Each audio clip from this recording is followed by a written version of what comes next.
The year was 1873, and the Wyoming Territory was still young, a place caught between the wilderness of open prairie and the fragile promise of settlement. In the small but growing town of Rawlins, one number seemed to hang over the community like a storm cloud. More men had died by rope than had ever stood trial in the courthouse. It was a fact whispered between ranchers, repeated in saloons, and noted in brief lines of distant newspapers. The ledger of justice here was written not in ink, but in the taut creak of hemp fibers straining under the weight of bodies. For those who lived in the territory, this statistic was not just a piece of gossip. It was a reality that defined the very air they breathed. The frontier had always been dangerous, marked by outlaws, rustlers, and violence without warning. Yet even in the most untamed corners of the West, people believed in the idea of law bringing protection. A sheriff's badge was supposed to stand for order, for fairness, for a chance at truth before punishment. But in Rawlins, that badge came to symbolize something darker. Here, the law did not deliberate. It executed. The people did not gather in a jury box. They gathered at a tree. The town's gallows became more familiar than its court benches, and children learned to avert their eyes when men swung above the square. Travelers who passed through often remarked on the paradox. Rawlins seemed, at first glance, an outpost of civility. The railroad cutting across the high plains, small churches ringing their bells on Sundays, shopkeepers selling goods hauled in from St. Louis and Chicago. But under that thin layer of civility pulsed a deeper current of fear. Justice was not weighed in evidence, but in suspicion. A glance, a rumor, or the wrong word spoken too loudly could mean a man's life. Townsfolk lived in a constant state of watchfulness, against bandits from without and against their own sheriff from within. It was in this uneasy balance that Sheriff Elias began to leave his mark. He did not carry justice into Rawlins like a careful lantern shielding the dark. He wielded it like a noose coiled in his hand, ready to be thrown. His reputation spread faster than the telegraph wires stretching across the plains, and his methods became the defining story of the town. By rope, he promised safety. By rope, he punished crime. By rope, he held control. And yet in every rope knot he tied, there was the question, was this truly law, or had law itself been strangled? The tale that follows is not only about one man, nor only about one town, but about the very meaning of justice on the frontier. It is about how a community yearning for protection became trapped under fear, and how the line between lawful punishment and unlawful murder blurred, until it disappeared altogether. The sound of wind across the Wyoming plains carried more than dust and snow. It carried the echoes of those who swung without trial, the victims of a sheriff who measured justice not in truth, not in mercy, but in rope. The year was 1873, and the Wyoming Territory was still young, a place caught between the wilderness of open prairie and the fragile promise of settlement. In the small but growing town of Rawlins, one number seemed to hang over the community like a storm cloud. More men had died by rope than had ever stood trial in the courthouse. It was a fact whispered between ranchers, repeated in saloons, and noted in brief lines of distant newspapers. The ledger of justice here was written not in ink, but in the taut creak of hemp fibers straining under the weight of bodies. For those who lived in the territory, this statistic was not just a piece of gossip. It was a reality that defined the very air they breathed. The frontier had always been dangerous, marked by outlaws, rustlers, and violence without warning. Yet even in the most untamed corners of the West, people believed in the idea of law bringing protection. A sheriff's badge was supposed to stand for order, for fairness, for a chance at truth before punishment. But in Rawlins, that badge came to symbolize something darker. Here, the law did not deliberate. It executed. The people did not gather in a jury box. They gathered at a tree. The town's gallows became more familiar than its court benches, and children learned to avert their eyes when men swung above the square. Travelers who passed through often remarked on the paradox. Rawlins seemed, at first glance, an outpost of civility. The railroad cutting across the high plains, small churches ringing their bells on Sundays, shopkeepers selling goods hauled in from St. Louis and Chicago. But under that thin layer of civility pulsed a deeper current of fear. Justice was not weighed in evidence, but in suspicion. A glance, a rumor, or the wrong word spoken too loudly could mean a man's life. Townsfolk lived in a constant state of watchfulness, against bandits from without and against their own sheriff from within. It was in this uneasy balance that Sheriff Elias began to leave his mark. He did not carry justice into Rawlins like a careful lantern shielding the dark. He wielded it like a noose coiled in his hand, ready to be thrown.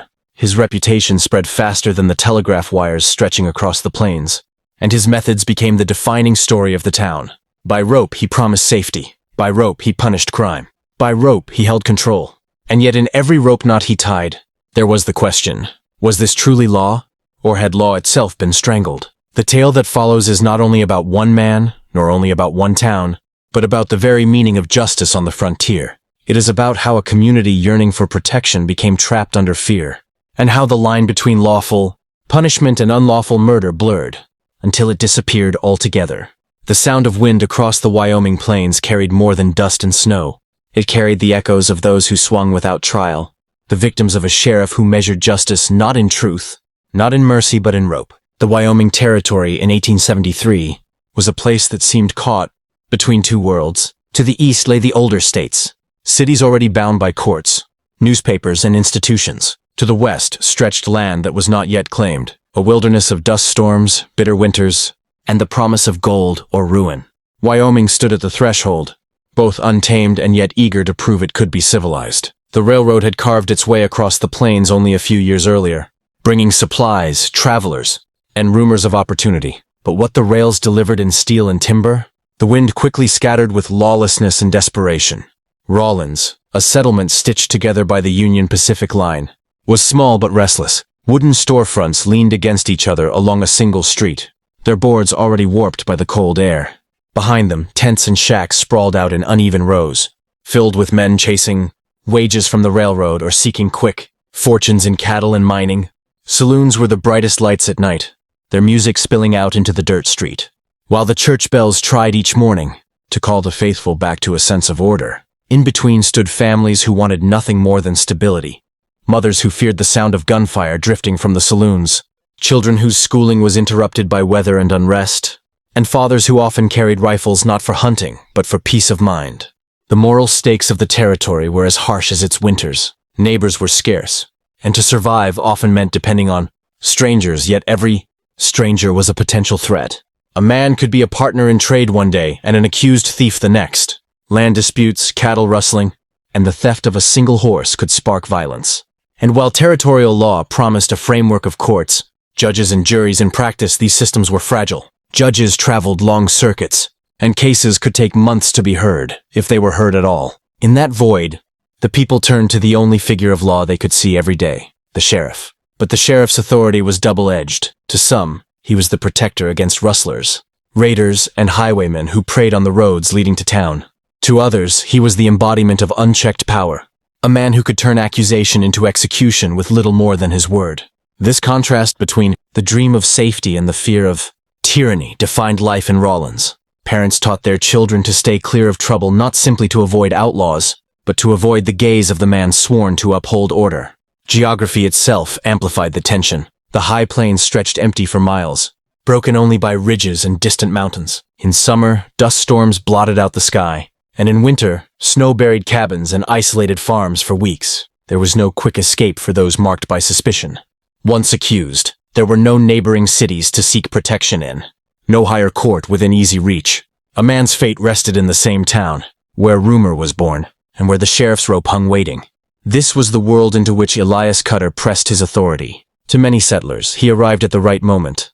A soldier hardened by war, a man who spoke of law with certainty, someone who promised to make Rawlins safe enough for families to build futures without fear of outlaws. Yet in the background, unease was already brewing. Safety bought by fear was no safety at all. The fragile civilization of Wyoming, standing between wilderness and order, would soon find that its sheriff blurred those lines until they were indistinguishable. Elias Cutter stepped off the train in Rawlins with the bearing of a man who knew how to command attention. He was tall, broad in the shoulders, his Civil War uniform exchanged for the dark coat and silver badge of a territorial sheriff. A saber scar cut across his jaw, the only reminder of a war he never spoke about but carried with him in silence. The townsfolk, worn thin by years of uncertainty, looked at him with a kind of wary hope. They had seen sheriffs come and go before. Men who drank more than they patrolled. Men who bent to the influence of cattle barons or rail bosses. Cutter seemed different. He walked the muddy street like a man who intended to stay, boots heavy on the boards, eyes sweeping over the crowd as if measuring them one by one. His first days in Rawlins were marked by gestures of confidence. He made a point of stepping into the saloons, not to drink but to make himself known.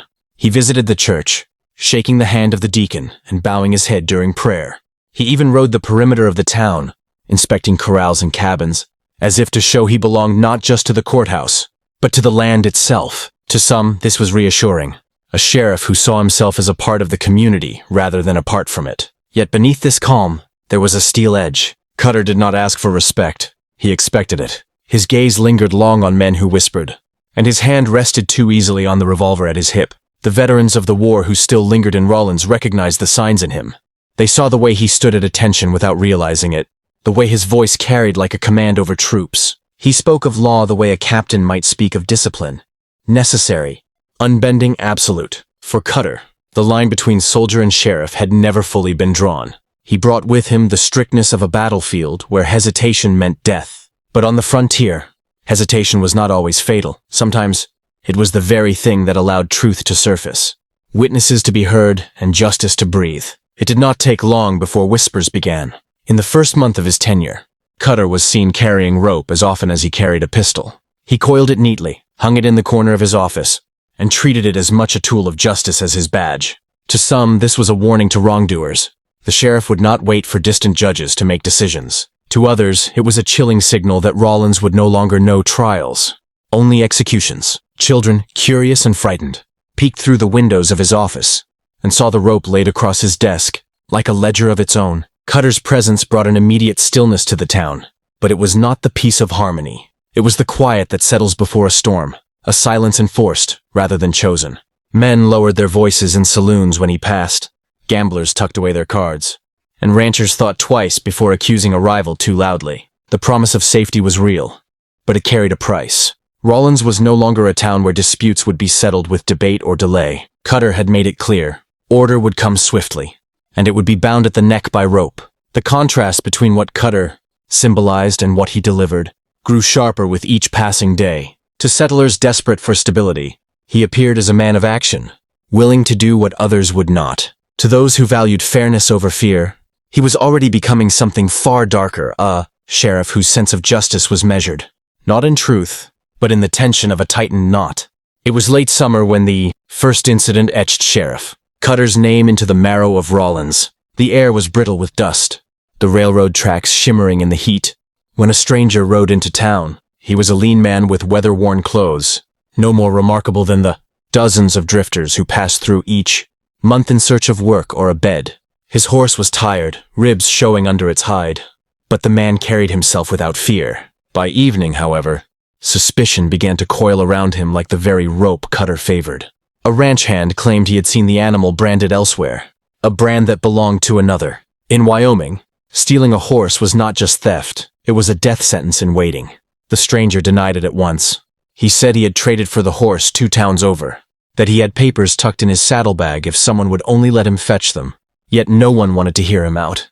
In the saloon that night, voices rose like sparks from a fire. A thief, a drifter, a man who came here to take what wasn't his. By morning, Cutter had him in custody, the man's protests swallowed by the heavy clink of iron bars in the small jailhouse. No judge was summoned, no circuit lawyer sent for. Cutter announced that justice would be swift for the sake of the town's safety. The people gathered in the square at dusk, children perched on fence rails, women standing with shawls clutched tight against the wind. Some looked eager, others uneasy, but all came because in Rollins, absence from such a scene drew suspicion of its own. Cutter stood tall in the center, rope in hand, his voice cutting across the murmurs. The man had been caught with stolen property, and Rollins would not tolerate lawlessness. He never called for a jury. He never read a formal charge. He simply tied the noose, placed it around the drifter's neck, and gave a nod to the deputy beside him. The crowd held its breath until the trap was kicked away. The silence afterward was not peace but shock. The stranger's body swung against the fading light, boots jerking until they stilled. A few in the crowd muttered that it was fair punishment, quick and decisive. Others averted their eyes, ashamed of what had just unfolded without trial. A mother drew her child close, whispering that they must not speak of it again. Cutter, unmoved, recorded the death in his ledger with a steady hand, noting nothing of the man's pleas, only the crime and its punishment. One artifact remains from that night, a scrap of evidence that survived when many others were lost. The telegraph operator, a young man from Illinois, had been ordered to send a brief message to the territorial office. One horse thief executed in Rollins, AUG 873 order restored. He copied it into his logbook before transmitting it. That line, stark and final, is the only official record of the drifter's death. His name was never written down, his origins never confirmed. In the eyes of history, he existed only in that single sentence. For the townsfolk, the event was both a warning and a precedent. They had seen justice carried out without hesitation, without debate, and without mercy. Some felt safer knowing Cutter would not tolerate thieves. Others lay awake that night, asking themselves who might be next, and whether innocence would matter when the sheriff's rope was already waiting. The hanging of the drifter was not just the end of a man, it was the beginning of a pattern, a signal that in Rawlins, justice had been severed from the slow grind of law and was now dispensed by one man's hand alone. Autumn came early that year, the kind that stripped the hills bare and sent ranchers scrambling to secure their herds before the first snow. Among them was a widow named Margaret Ellis, a woman known for her quiet strength, and for the boy she raised alone after her husband died in a railroad accident. Her son, Thomas, was barely 17, tall and lanky, more dreamer than rancher. He worked the cattle when he had to, but his hands were still soft from youth, and neighbors often remarked that he seemed more interested in books than branding irons. For Margaret, he was her hope, the reason she endured the hardships of the frontier. The trouble began when a rival rancher accused Thomas of driving off a calf from his herd. The calf had wandered, as they often did in those unmarked open ranges, but by the time it was discovered grazing near the Ellis fence line, suspicion had already hardened into accusation. The rancher, a man with influence in town and a long-standing resentment toward Margaret for refusing to sell her land, rode straight to Sheriff Cutter. He spoke of theft, of lawlessness, of how even a boy could not be allowed to set a precedent of dishonesty. In the sheriff's hands, this was all he needed. Cutter arrived at the Ellis homestead with 2 deputies, his dark coat flapping in the wind. Margaret pleaded with him, insisting her son was innocent, that the animal had simply strayed. Thomas tried to explain, stammering over his words, his face pale with fear, but Cutter's gaze was cold, unyielding. He ordered the boy taken into town. Neighbors who watched from a distance later recalled Margaret's cries echoing across the pasture as her son was bound and placed on a horse, a rope already visible in the sheriff's saddlebag. By sundown, Rawlins gathered again. This time the crowd was larger, curiosity mixed with unease, for Thomas was not a stranger or a drifter but one of their own. Cutter wasted no time. He stood on the steps of the jailhouse, declaring that theft was theft, whether committed by a hardened outlaw or a farmer's boy. His words carried the weight of finality, and though murmurs rose from the townsfolk, no one dared to openly oppose him. A few argued quietly that the boy deserved a trial, but Cutter silenced them with a glare sharp enough to cut stone. When the rope was tightened around Thomas's neck, the boy wept openly, begging the sheriff to believe him. His cries were not the cries of a criminal, but of a child pulled too early into the world's cruelties. Margaret pushed through the crowd, clawing at deputies until she collapsed at the base of the gallows, her hands reaching toward her son as though her arms could hold him back from what was coming. Cutter gave the signal, and the boy's life ended before his mother's eyes. The town fell into a silence heavier than before. This was no nameless drifter, no faceless stranger. This was Thomas Ellis, a boy who had played in their streets, who had sat in their pews on Sundays. Some turned away in disgust. Others justified the act as harsh necessity. But all felt the weight of what had just occurred. Margaret's screams carried long after the body stilled, a sound that made even the hardest men shift uneasily. Weeks later, an artifact surfaced that shed light on how far Margaret tried to push back against the sheriff's rule. She wrote a desperate letter to the territorial governor in Cheyenne, detailing the injustice of her son's hanging, begging for an inquiry. The letter, preserved in the archives though never answered, spoke in trembling script. "My boy was no thief. He was a child, and the law took him without mercy. If this is justice, then justice is no better than murder." Her words never reached beyond the governor's desk. Officially, the matter was closed. The widow's grief became a quiet rebellion of its own. She never spoke to Cutter again, never acknowledged his presence when he rode past her land. Others in the community began to share her unease, realizing that if a boy could hang on accusation alone, then no one, friend, neighbor, or family was safe. What began with a drifter's death now sank deeper into the town's conscience. Sheriff Cutter had shown them that his rope did not distinguish between outsider and kin. It was the moment when fear spread not just through whispers, but through every glance, every silence, every family holding one another tighter at night. Winter had settled hard on Rawlins by the time the third killing came. The snow drove men indoors, and the winds howled through the gaps in the wooden buildings like some restless spirit. Into this bitter season arrived a stranger from the east, a traveling salesman named Charles Whitcomb. He carried with him trunks of goods, bolts of cloth, tineware, and a crate of pocket watches that glittered under the dim lanterns of the saloon, where he first set up his trade.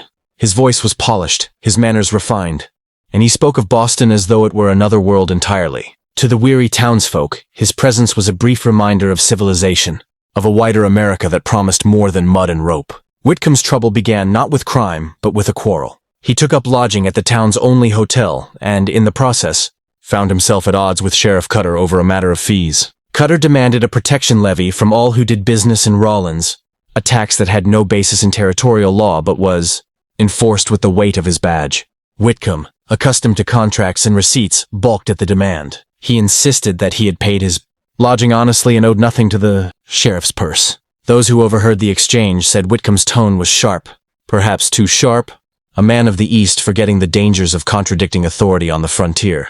Cutter's expression hardened, his eyes narrowing as though Whitcomb had not just refused a fee but had insulted his very rule. Days later, the salesman was found hanging from a cottonwood at the edge of town. Cutter announced that Whitcomb had attempted to flee in the night after stealing from his customers, caught with a pocket watch in his hand that supposedly did not belong to him.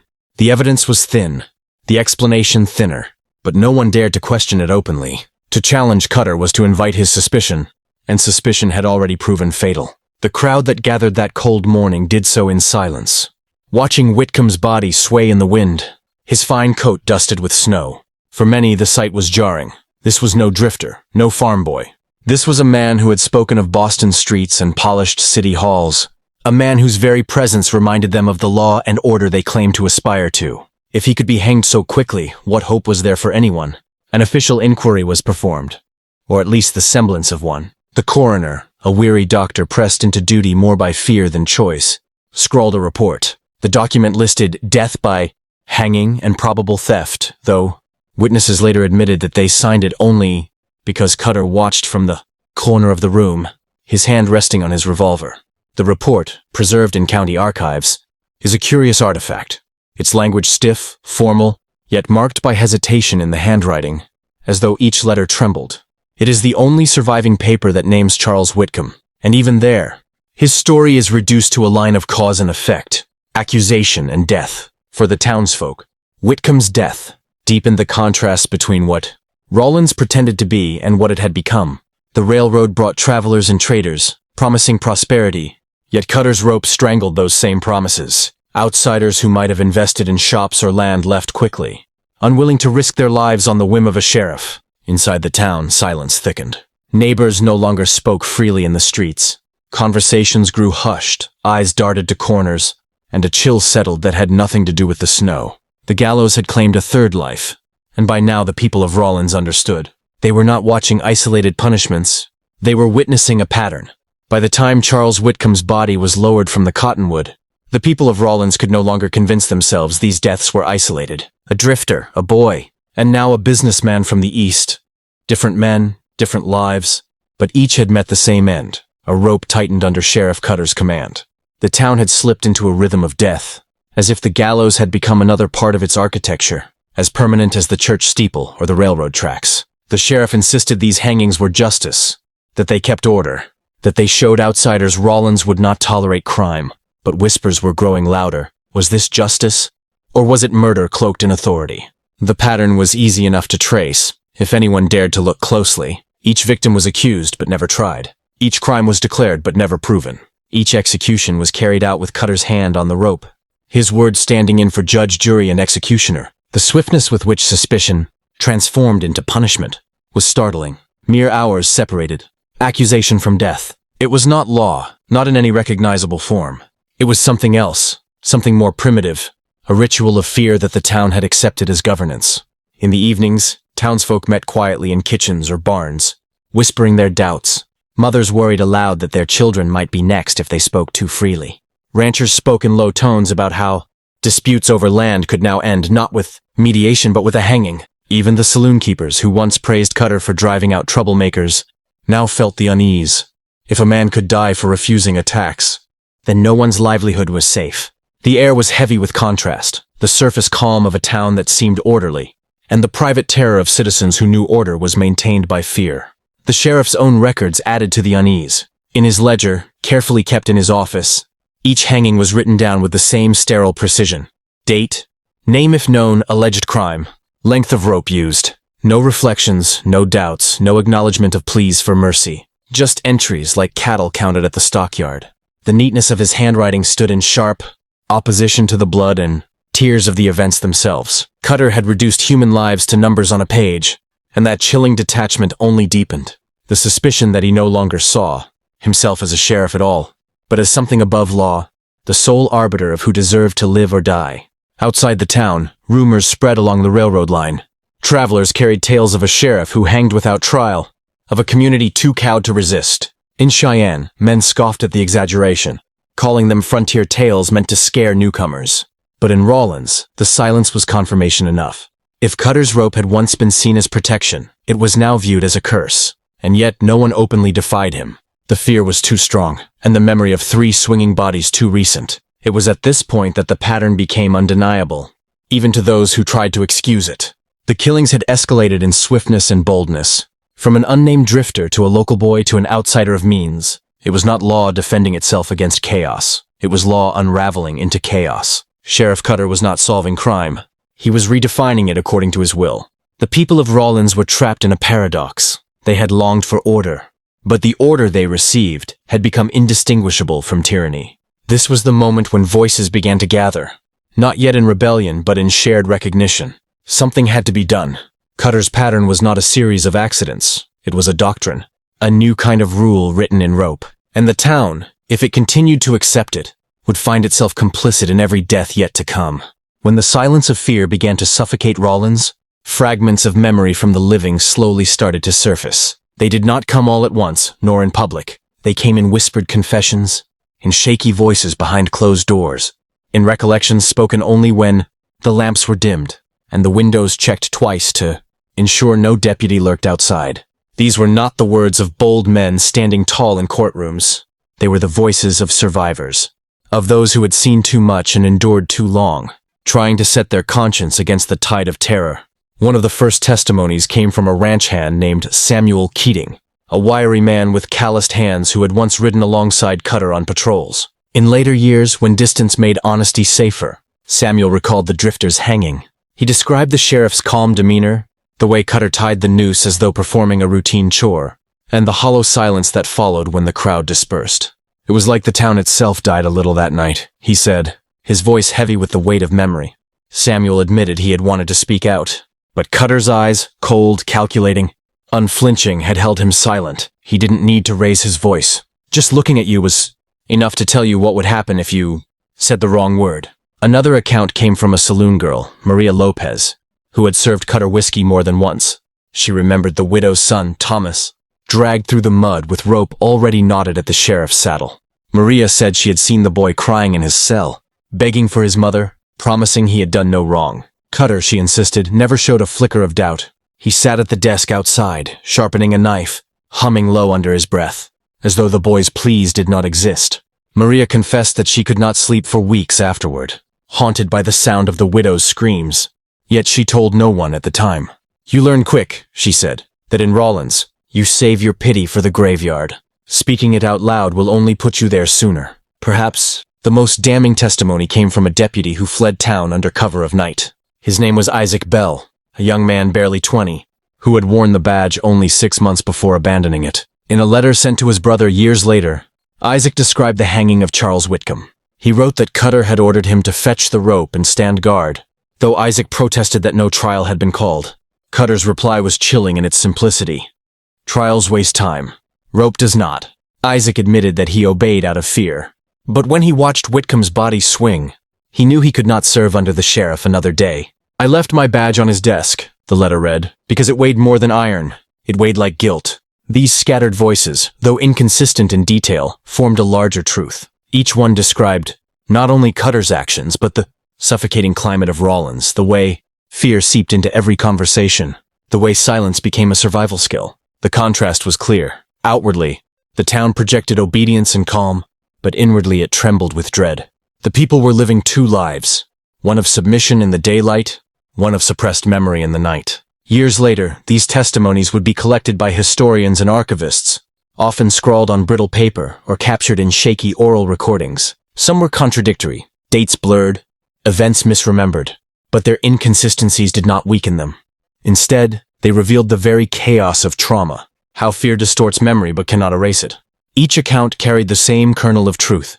Sheriff Cutter ruled by rope, and those who lived under him learned that silence was often the only defense. Together, these testimonies became a kind of counter-ledger, set against Cutter's cold record book, where his entries spoke of executions and justice served. The voices of the living spoke of fear, coercion, and loss. It was through them that the town's buried conscience began to stir. Survivors, though fractured and cautious, held the first threads of resistance. Threads that, if pulled together, could unravel the sheriff's grip. The first true artifact to surface from Sheriff Cutter's reign was his ledger, a thick leather-bound book discovered decades later in the county archives, misfiled beneath cattle inventories and tax receipts. Its cover bore the marks of hard use, creases, where the sheriff's thumb had pressed over and over again, stains that might have been ink but looked darker, older. Inside, the handwriting was precise, the script of a man who valued order above all else. What startled researchers was not the existence of the ledger, but the chilling detachment within it. Each page recorded the names of the condemned, their alleged crimes, the length of rope cut, and the date of death. Not a single note on evidence, no mention of trial proceedings, no testimony recorded, just stark lists, as though the executions were routine entries in a bookkeeping ledger. The contrast between Cutter's careful penmanship and the lives it erased was striking. Where others would have written about human beings, he wrote as if cataloging livestock. A drifter. Unknown. Theft suspected. Rope length. 9F'd, a boy. Thomas Whitcomb. Arson attempt. Rope length. 7F'd, a businessman. C. Whitcomb. Tax evasion. Resisting officer. Rope length. 11F'd. The cold precision of these lines suggested not only a lack of mercy but a deliberate effort to transform killing into bureaucracy. Justice was no longer debated or weighed. It was measured in inches of hemp. Among the entries were occasional symbols, small check marks or underlines, always in red pencil. The meaning of these symbols has never been definitively explained, but one chilling theory suggests they marked executions Cutter considered exemplary, cases where the rope had done its work cleanly. In one margin note, half faded but still legible, the sheriff had scribbled, "No delay, order preserved." It was the only time his voice intruded directly into the record, and it revealed a mind convinced that swift violence was indistinguishable from justice. What disturbed archivists most was the ledger's tone of ritual repetition. Each entry followed the same formula, as though Cutter was performing not just a duty but a liturgy, binding the town into a rhythm of death. Some scholars argued the book itself became a kind of talisman of control, a written testament to his reign that outlasted him. In its pages, justice and murder were indistinguishable, collapsed into the same dry columns of ink. When excerpts of the ledger were later read aloud in public hearings, the effect was chilling. Citizens of Rawlins who had once dismissed their grandparents' whispered stories were forced to confront them in black and white. The sheriff's handwriting gave the rumors weight, a physical proof that the hangings had not been random memory or exaggeration. Survivors' accounts had already hinted at Cutter's coldness, but the ledger crystallized it. His mind was not clouded by rage or alcohol, as some had hoped. His killings were systematic, deliberate, recorded with the precision of an accountant balancing his books. It was this artifact that began to tilt public perception of the story. Before the ledger, Cutter was remembered by some as a harsh but necessary figure, a man who kept order in a wild frontier. After the ledger, that myth dissolved. The coldness of his words, the way he turned rope into record, stripped away any lingering belief in his justice. He had not been a protector of Rawlins. He had been its executioner, wielding pen and rope with the same merciless efficiency. The ledger became both proof and accusation. It forced the living to ask hard questions about how a town could allow its sheriff to turn human life into a list, how silence and fear could permit bureaucracy to become a form of killing. And though the book itself survived, the people of Rawlins were left to reckon with something more permanent than paper, the knowledge that their ancestors had stood beneath the same cottonwoods, watching silently as names were reduced to rope lengths and dates. By the spring of 1874, something had shifted in Rawlins. The townspeople, though still fearful, had begun to murmur aloud what they once confined to kitchens and barns, that Sheriff Cutter's law was no law at all. The ledger, though not yet uncovered by archivists, was already taking shape in the minds of the living. They saw its evidence in the gallows, in the hurried burials, in the sheriff's calm ritual of rope and record. The deaths had become too many, too patterned, too precise. And slowly, voices within the town began to test the boundaries of Cutter's power. The first to do so openly was Reverend Elijah Moore, a tall, spare preacher whose sermons once praised Cutter for driving out the wicked. By now, though, his faith struggled with what he witnessed. On a Sunday morning, standing at his pulpit, he allowed his words to sharpen. "Justice is not haste," he told the gathered families, his eyes darting nervously toward the back pew where Cutter sometimes sat. "It is deliberation, compassion, and truth. Beware the rope that answers before the prayer has finished." Gasps rippled through the congregation. It was not quite a condemnation, but it was close enough. For the first time, someone had spoken in public against the sheriff's method. And though Cutter did not rise, his absence the following week was noticed and feared. At the same time, whispers spread of a schoolteacher, Clara Bennett, who quietly recorded the names of the dead and the accusations Cutter had leveled. She told her pupils to keep their notes, to write letters to their parents, to preserve scraps of truth in case their voices were needed one day.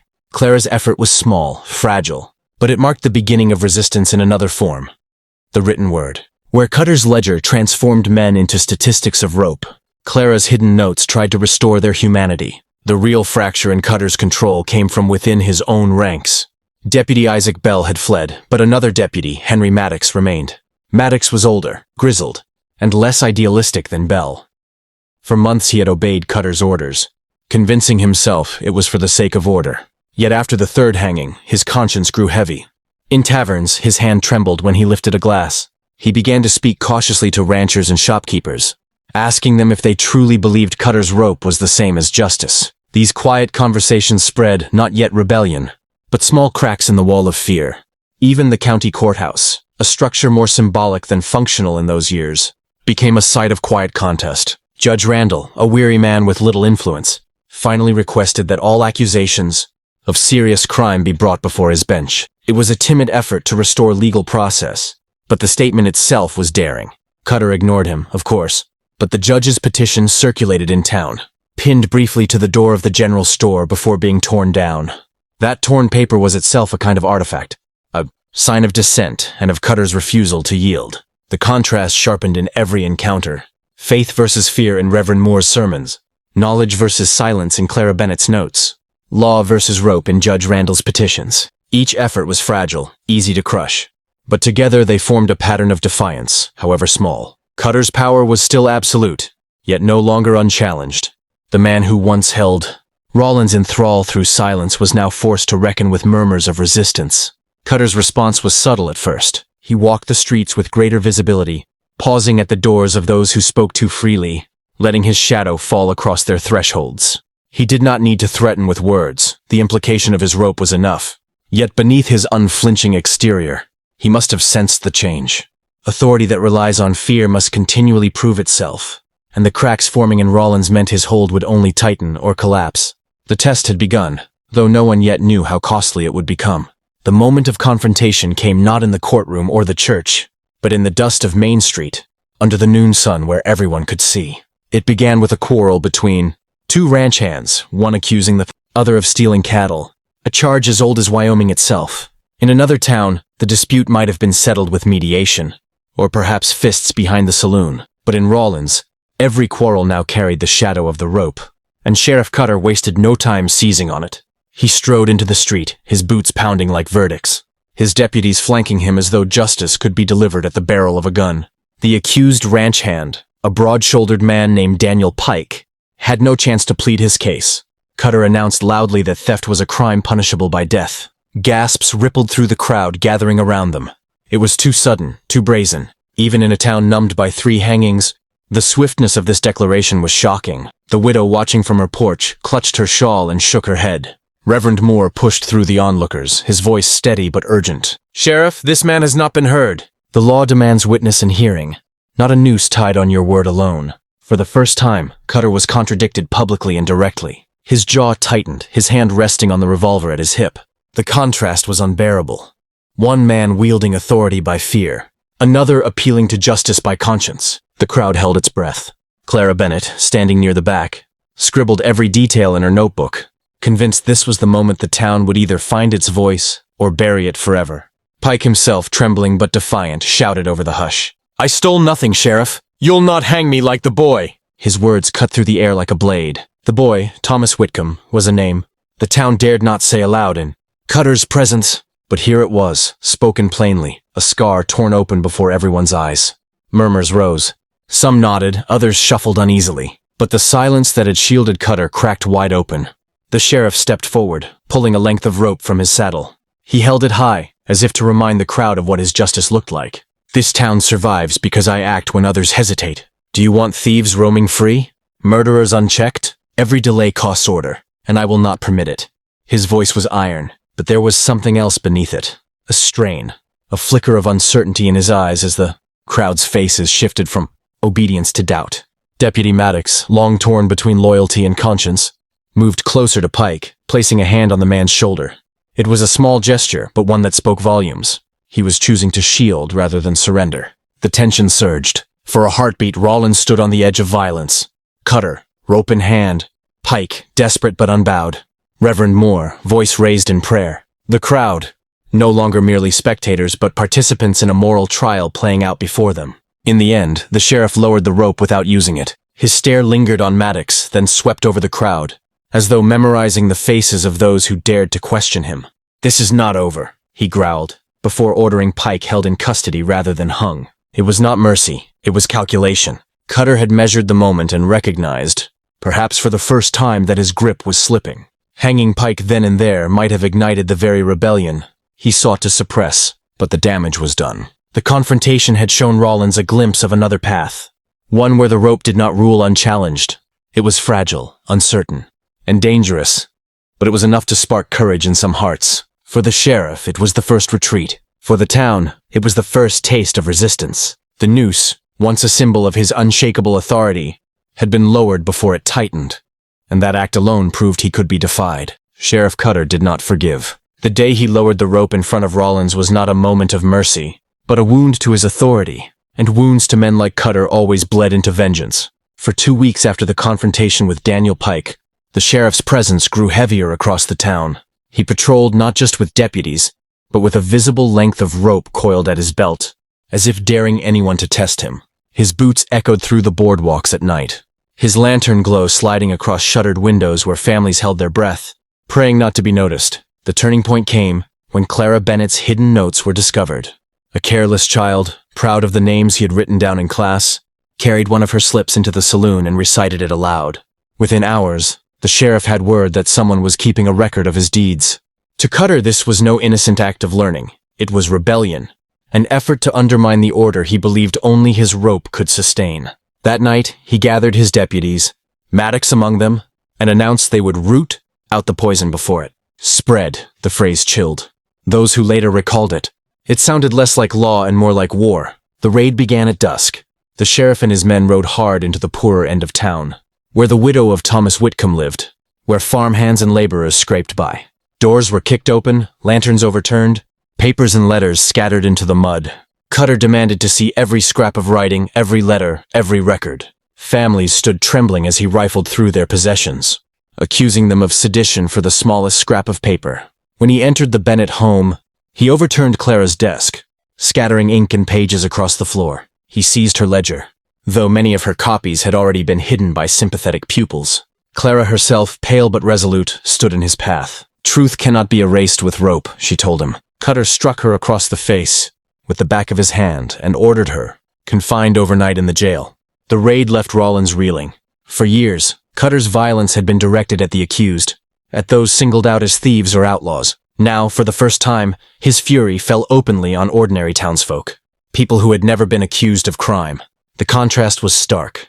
Where he once claimed to defend the community, he now attacked it, treating dissent itself as treachery. Families who once tolerated his rule for the sake of order realized that not women, not children, not teachers, was beyond his suspicion. Deputy Maddox watched the raid unfold with clenched fists. He obeyed orders outwardly, but in his eyes something broke. He saw Cutter slam Clara to the ground, heard the screams of mothers whose letters were torn from their hands, and realized this was no longer law enforcement, but domination. Later that night, he visited Reverend Moore, confessing in hushed tones that the town could not survive under Cutter's rule. The raid, he said, was proof that the sheriff would not stop until every voice of dissent was silenced. Maddox's words were the first admission from within the law itself that Cutter had become an outlaw in all but name. The aftermath was a town scarred. Smashed doors stood ajar, ink stains darkened the earth, and the children of Rawlins whispered that the sheriff had turned hunter of his own people. Clara was released after a single night, her lips split and her notebook gone. But her defiance had already planted something dangerous. Hope. People saw in her bruised face not weakness but strength. She had endured Cutter's wrath and still stood. Her whispered words, "Truth cannot be erased," circulated like contraband, repeated in kitchens, carved into barn walls, scribbled on the margins of hymnals. Cutter, meanwhile, believed the raid had reasserted his power. He rode through town with a hard set to his jaw, convinced fear had been restored. But the truth was more complex. The raid had broken the silence, not restored it. His violence, meant to crush dissent, had exposed it instead.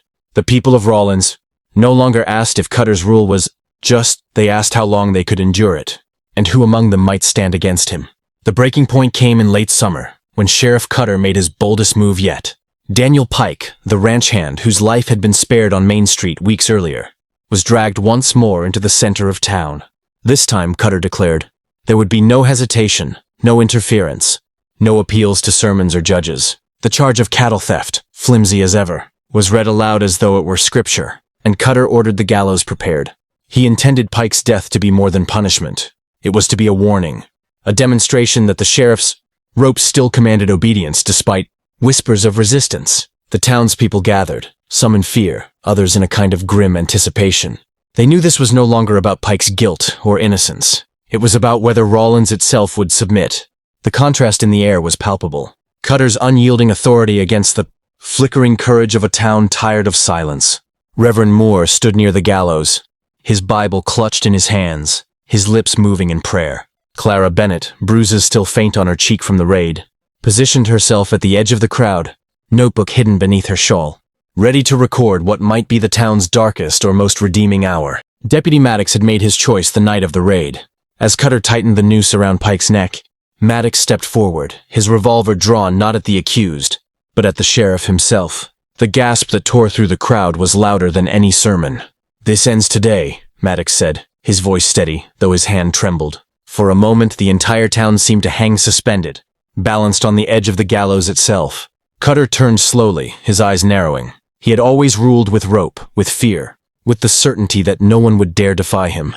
Yet here was a man in his own badge, weapon raised, shattering the order Cutter had built. Chaos followed. Some in the crowd surged forward to cut Pike down. Others shrank back, terrified the sheriff would unleash his deputies. But even among the deputies, hesitation bloomed. They had seen the raid, they had felt the unease. One by one they faltered, their hands hovering uncertainly over their guns. Cutter barked commands, but his voice, once iron, now rang hollow against the noise of the crowd. A rock flew from somewhere, striking the post. Someone shouted, "No more ropes!" The chant spread, uneven but growing, until the square was alive with it. Cutter drew his revolver, intent on silencing the defiance. But Maddox fired first, not to kill but to wound. The bullet struck Cutter's shoulder, spinning him back against the gallows. The sight of blood, red against his starched shirt, broke the spell of invincibility that had shielded him. The sheriff, who once walked Main Street with a coil of rope like a crown, staggered for the first time before his people. The crowd surged forward, some grabbing Pike, hauling him down from the noose, others pressing Cutter back, disarming him as his revolver clattered into the dust. He cursed them, shouted that they were inviting chaos, that without him they would drown in crime and blood. But his words no longer held the weight of law. They were the cries of a man exposed, his authority stripped bare. When it was over, Cutter was not dead. He was bound, the very ropes he had used now tied around his own wrists. The irony was not lost on anyone. The gallows he had commanded for others loomed over him, silent and waiting, but the people of Rawlins hesitated. They knew too well what it meant to let rope define justice. Some shouted for his hanging, others demanded a trial. The town was divided in its anger, but united in one truth: Cutter would no longer rule them. That night, Pike walked free, his neck raw but unbroken, while Cutter sat in the jail he once commanded, watched over not by deputies but by townsfolk who had taken turns keeping guard. For the first time in years, Rawlins slept without the shadow of a noose dangling in its dreams. Yet the victory was uneasy. They had confronted their tyrant, but in doing so, they had stepped into uncharted territory. What was justice now, if not the rope? What law would bind them together when fear no longer did? The days after Sheriff Cutter's fall were heavy with a silence unlike the fearful hush that had once blanketed Rawlins. This silence was uncertain, unsettled, a pause in which the town tried to understand what it had done and what it had become. Cutter sat locked in the very cell where he had kept others before, leading them to the gallows. Some townsfolk visited just to see him behind bars, as if to reassure themselves that the man who had ruled their lives with rope and stare was truly caged. He did not beg nor rage. He watched them with a cold, steady gaze, muttering occasionally that they would regret the day they turned against him. His words no longer inspired obedience, but they lingered, unsettling, because in a way he was right. The town now faced the void of authority, the question of what justice meant without him. The debate over Cutter's fate consumed Rawlins. Some argued for execution, insisting the sheriff should hang by the very rope he had wielded. They saw symmetry in it, a cleansing act that would prove the town had rejected his doctrine of fear. Others, Reverend Moore foremost among them, argued that to hang Cutter would make the town no better than him. Justice, he declared, must not mirror the cruelty they had endured. If we kill him without trial, we have learned nothing, he preached to a crowd gathered outside the church. His words carried weight, but not all hearts were ready to forgive. Deputy Maddox, now thrust into reluctant leadership, convened a gathering in the courthouse. The benches filled with townsfolk who had never set foot there, their faces lined with suspicion, grief, and fatigue. The ledger, seized from Cutter's office during the raid, was laid on the judge's desk like a piece of damning scripture. Its pages were read aloud, each name echoing through the chamber like a bell toll. Mothers wept openly, ranchers clenched their fists, and Clara Bennett's notes were produced alongside it as a counterpoint, testimony from the living against the sheriff's sterile record of the dead. Together, they painted a chilling picture, a town that had allowed bureaucracy and fear to smother conscience. When the question of trial was raised, the weight of the room grew heavier. Wyoming territory had no real infrastructure for such proceedings.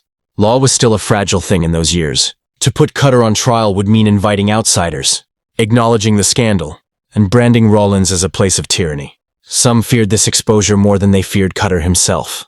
Others insisted the truth must be written into history, no matter the shame it brought. The contrast was sharp, fear of external judgment versus the need for internal reckoning.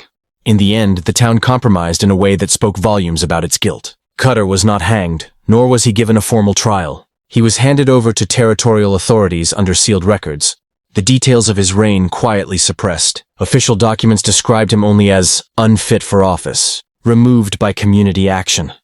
His ledger and Clara's notes were boxed away, stored in county archives where dust and neglect would obscure them for decades. The people of Rawlins told themselves they had done the right thing, sparing his life and restoring order without blood. But the truth lingered, unspoken. They had chosen silence once again, this time not out of fear, but out of shame. The town tried to move forward.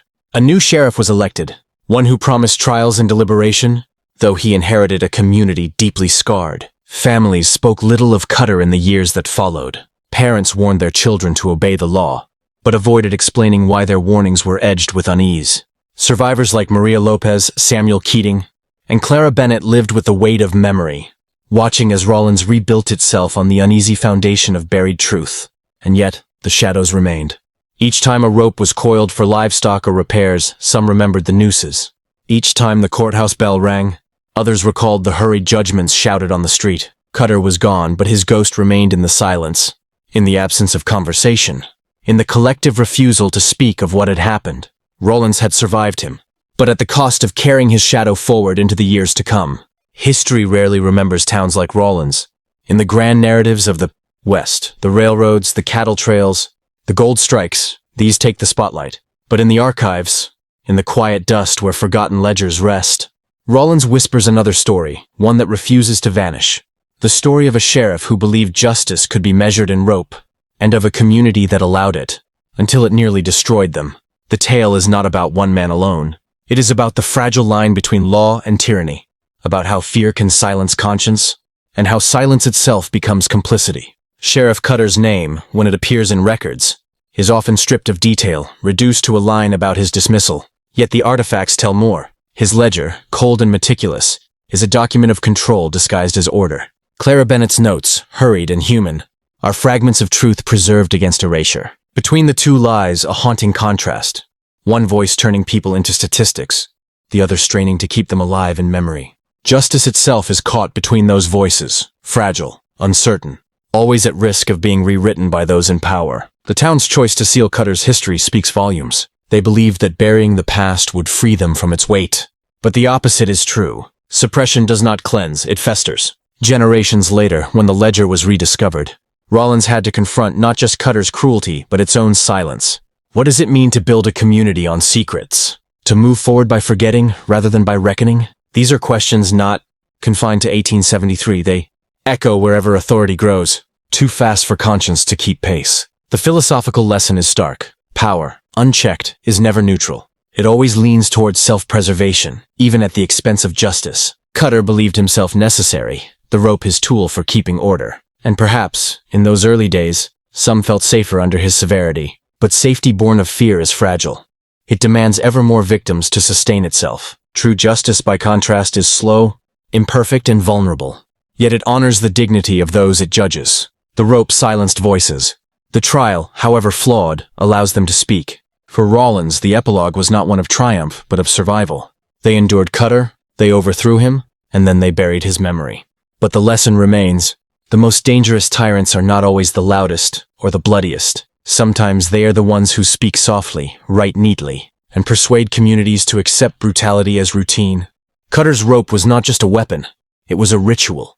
And rituals repeated become norms. His greatest crime may not have been the hangings themselves, but the way he taught Rollins to look away. So the story closes not with a rope snapping, but with a question. If fear can shape a town into silence, what safeguards do we have today against such silence returning? How do we ensure that justice remains a process of truth, not merely the will of the strongest voice in the room? These questions outlive Cutter, outlive Rollins, and rest with us now. Wherever you are listening from, consider this. If you had lived in Rollins in 1873, would you have spoken out when the first rope tightened? Or would you, too, have waited until the gallows stood in the center of your town?